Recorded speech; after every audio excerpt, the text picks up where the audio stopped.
Ba't tayo pumunta sa 8,000 piso? Ba't ka nawala sa Magic Voice? Sa Magic Voice, kinapos po kasi namin ng time. Saka unang po yung medyo hindi po talaga kaya dahil may mga kailangan akong bayaran and everything. So, ang payment po kasi ng is time talaga sa need ko po mag-work. Schedule? Grabe ba talaga ang hectic ng schedule mo sa ano? Hindi po. Pagka kasi nagpa-practice ako, ang sa akin, mas gusto ko yung tutok ako sa isang.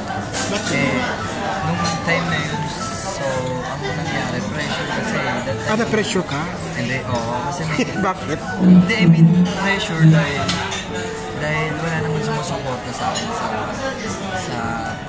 sa bahay. And yung mama ko, ang pinsan ko, kasama ko. So, mas need ko mag-work. Yun lang. Yung pressure sa akin, hindi siya yung sa'yo eh. Oo, kasi pag nasa Magic Voice ka, maano ko naman, yung mga dati mong racket, hindi naman na ano, yung mga ano mo. Saka maano na matututunan naman yung mga skills.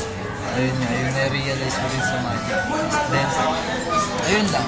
As a group kasi, as a solidary talaga, tinitignan ko yung kung gaano ka-solid yung so, kung ako magkakamali or anything na iniintindi ko. So, ako na rin yung kusang naman sa Okay naman sa'yo yung pumalit sa'yo. Si George, okay naman sa'yo. Hindi naman siya totally pumalit. Meron talaga, na talaga siya nung nakaraan pero hindi lang nakapupunta pa. Siguro, hindi pa muna si George. Meron pa sana isa. Alam, dapat di ba hindi rin natuloy.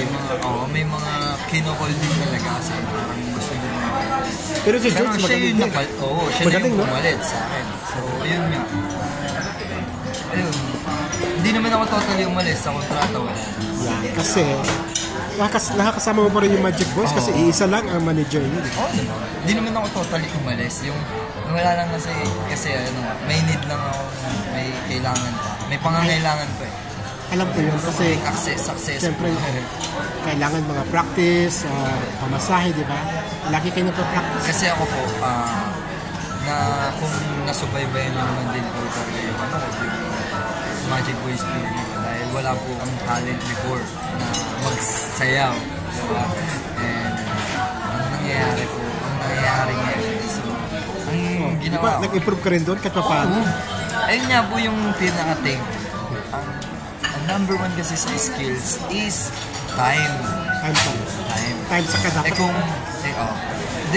Kung wala ka kasi, okay, kaya natin yung time management. Pero kung mag-apply ako sa ibang company, hindi ko naman po sasabihin, hindi ko naman ikukonsidera na Magic Voice po ako, ganito. Breadwinner ka ba?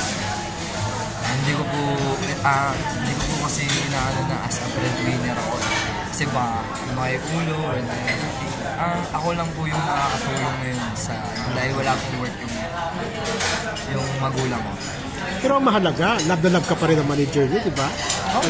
Pinupush ka sa iba't, hindi man lang sa pagsayaw, sa pagkanta, pinupush ka talaga sa pag-arte. Pag-usapan natin ang pag-arte.